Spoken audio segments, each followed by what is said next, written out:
इन सब ने मुझे वहाँ पे चाय पिलाई, चाय में नशीली दवाई दी थी।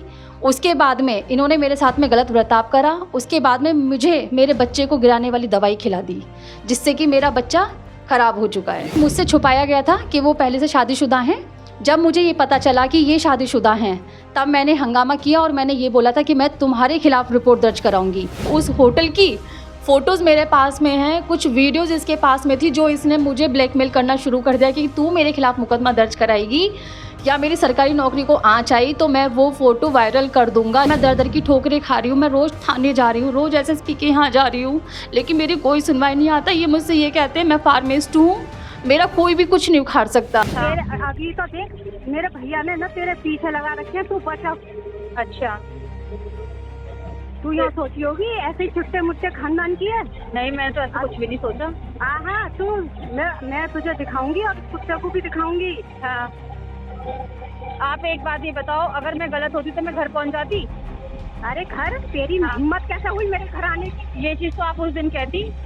दोस्तों, हम आपको आए दिन कुछ न कुछ ऐसी खबरें दिखाते रहते हैं जिसे देखने के बाद आप भी खुद ही सोचते हैं कि आखिर ऐसे लोग कहां से आते हैं। एक और खबर मैं आपको आज ऐसी बताने और सुनाने जा रहा हूं, जिसे सुनने के बाद में आप भी चौकन्ने हो जाएंगे। प्यार के नाम पर कुछ लड़कियों को गलत तरीके से फंसा लिया जाता है। उनके साथ में लड़का सब कुछ करता है, यानी गलत काम करता है और फिर उसे छोड़ देता है। ऐसा ही एक लड़की के साथ में हुआ। बुलंदशहर के ज़िला अस्पताल में वो किसी काम से आई थी। उसी दौरान एक वहीं पर तैनात फार्मासिस्ट से उसकी मुलाकात हो जाती है। उसी मुलाकात में वो आपस में नंबर का लेन देन कर लेते हैं।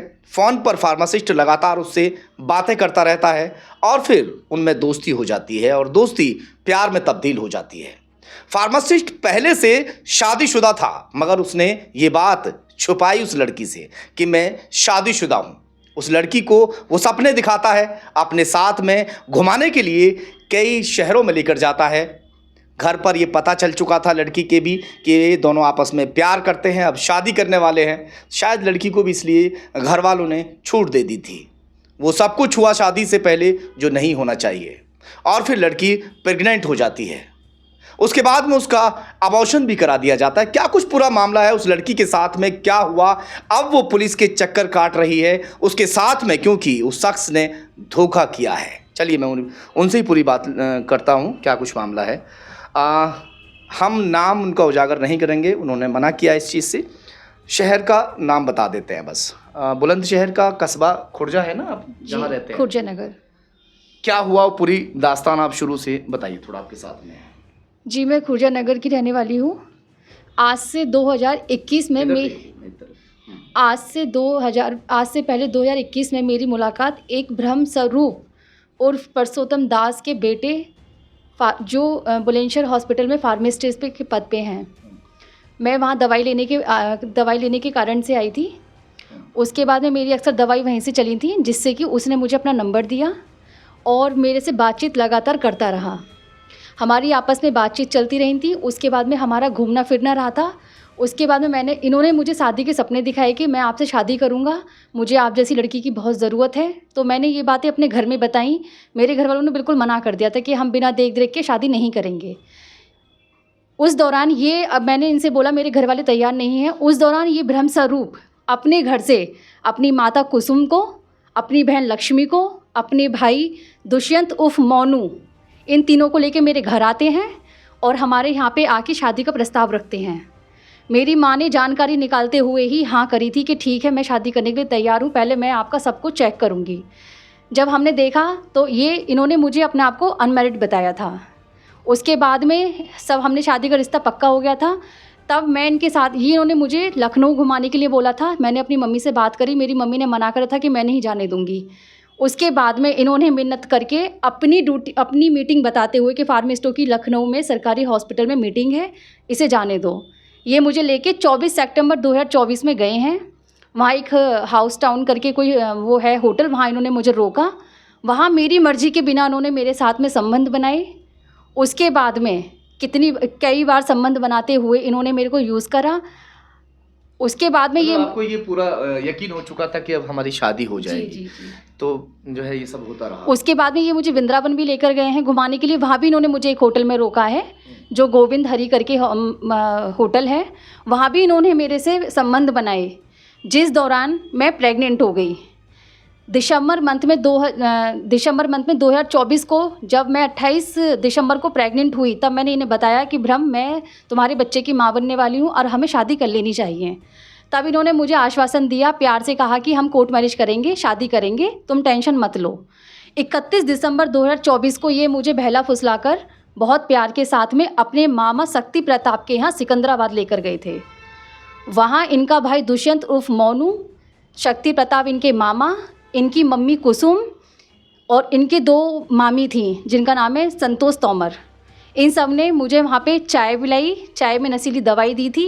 उसके बाद में इन्होंने मेरे साथ में गलत बर्ताव करा। उसके बाद में मुझे मेरे बच्चे को गिराने वाली दवाई खिला दी, जिससे कि मेरा बच्चा ख़राब हो चुका है। कोई सबूत हैं आपके पास जिस जी, तरह मेरे की पास आप सब बातें सबूत कर रही हैं? किसी इंसान के ऊपर अगर आप गलत तरीके से कोई इल्ज़ाम लगाएंगी वो भी गलत होगा। ये सारे सबूत हैं आपके पास? जी, मेरे पास में सारे सबूत हैं, जो मैं एसएसपी ऑफिस में भी दे चुकी हूँ और ब्रह्म स्वरूप को भी दे चुकी हूँ, और मैं आपको चरण पे भी दिखा सकती हूँ। तो ये आप शादी के लिए क्या कह रहे हैं? चलिए ठीक है, ये सब कुछ हो गया। पत्नी कहाँ है उनकी? अब इनकी पत्नी, ये लड़का जो है ब्रह्म स्वरूप, ये यहाँ बुलंदशहर के राधा नगर डीएवी फील्ड की, उनके साथ ही रहती है? हाँ जी। अब मुझे पता चला है कि इनकी पहली पत्नी इनके साथ रहती है, जिससे 2 बच्चे हैं। 2 बच्चे भी हैं? जी। अच्छा, तो ये सब चीज़ें, ये सब बातें जो पहले पत्नी की बात है, बच्चों की है, ये आपसे छुपाई गई थी सारी बातें? मुझसे बिल्कुल छुपाई गई थी। अगर मुझे पता होता तो मैं इस चीज़ को कभी भी एक्सेप्ट नहीं करती। मुझसे छुपाया गया था कि मैं अनमैरिड हूँ। उनकी माँ ने बोला था, कुसुम ने, इनके मामा शक्ति प्रताप ने बोला था, इनके भाई दुष्यंत उर्फ मोनू ने बोला था, और इनकी बहन लक्ष्मी ने मुझे बोला था कि कितने दिन तक आपकी फ़ोन पर बातें चलती रही? एक दूसरे को समझने के लिए एक वक्त लगता है, उसके बाद में कोई संबंध जैसी बात सामने आती है। जो पढ़े लिखे लोग हैं, हमारी कंटिन्यू 3 साल हमारी फ़ोन पे बात चली है, आपस में मिलना 3 साल तक आपको पता ही नहीं चला शादीशुदा है? नहीं। किसी से आप पूछ भी नहीं पाए किसी से? मैं इनके यहाँ पे, मेरा आना जाना नहीं था। इनके सारे घर के हमेशा हमारे घर खुर्जा नगर में मिलने आए हैं, और एक आध बार मैं इनके घर पे आई हूँ। शायद उस टाइम पे इनकी बीवी मौजूद नहीं थी, या तो वो अपने मायके होगी या कहीं गई होगी, तब मैं इनके घर आया जिस तरह की बात आपने अभी बताई कि वो ये भी कह रहे हैं कि भाई पहली पत्नी से कोई बच्चा नहीं था, और वो चाहते थे कि बच्चा दूसरी पत्नी करें हम, और उससे जो है बच्चा हो जाए। तो ये चीज़ें क्या आपको पहले बताई गई? नहीं, मुझसे छुपाया गया था कि वो पहले से शादीशुदा हैं। जब मुझे ये पता चला कि ये शादीशुदा हैं, तब मैंने हंगामा किया और मैंने ये बोला था कि मैं तुम्हारे खिलाफ रिपोर्ट दर्ज कराऊंगी। तब इन्होंने, ब्रह्म स्वरूप ने मुझसे बोला, इनकी माँ ने मुझसे बोला, कुसुम ने, कि बेटे हम पहली घरवाली से इतने परेशान हैं कि वो दबंग परिवार की, अलीगढ़ की रहने वाली है। उसके भैया, उसकी माँ अक्सर हम पे दबाव बनाते हैं, बंदूक लेके हम पे चढ़ जाते हैं।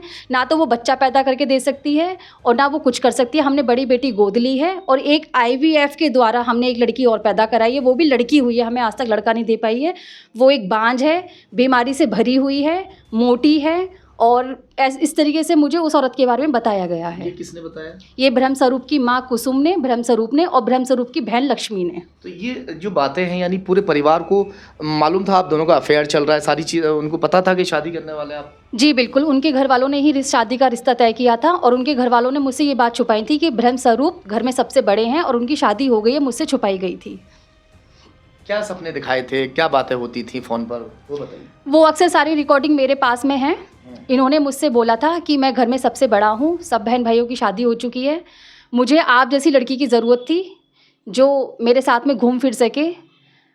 शुरू से इनकी बेटे की मांग थी कि मुझे एक बेटा चाहिए, एक अपना छोटा सा प्यारा सा घर होगा जिसमें मैं तुम्हारे साथ और अपने बेटे के साथ में रहना चाहता हूँ। बाकी के घर वालों से मेरा कोई मतलब नहीं रहेगा, मेरा अपना एक घर होगा। और मुझे जगह जगह घुमाने की भी इन्होंने बोला था कि हर महीने हम वहाँ मतलब गोवा जाएंगे, वहाँ जाएंगे, यहाँ जाएंगे, ऐसे करके मुझे गुमराह करते रह गए थे। ये आपने नहीं सोचा कभी कि ये घर में सबसे बड़े हैं तो इनकी शादी क्यों नहीं हुई, और जो छोटे छोटे उन सबकी शादी हो गई?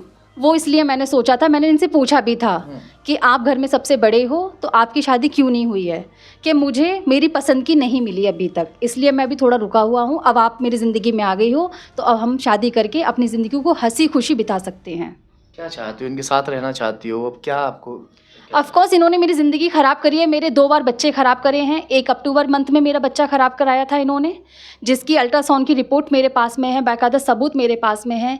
1 दिसंबर मंथ में इन्होंने मेरा बच्चा ख़राब करा दिया। जिस बच्चे को मैं पैदा करना चाह रही थी, मैं खुशी खुशी एक्सेप्ट कर रही थी उस बच्चे को, इन्होंने भी एक्सेप्ट किया था।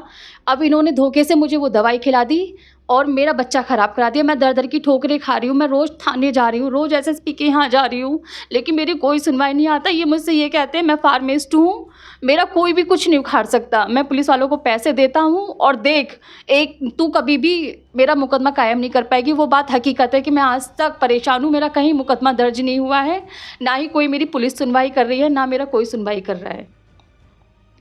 आप क्या चाहते हैं?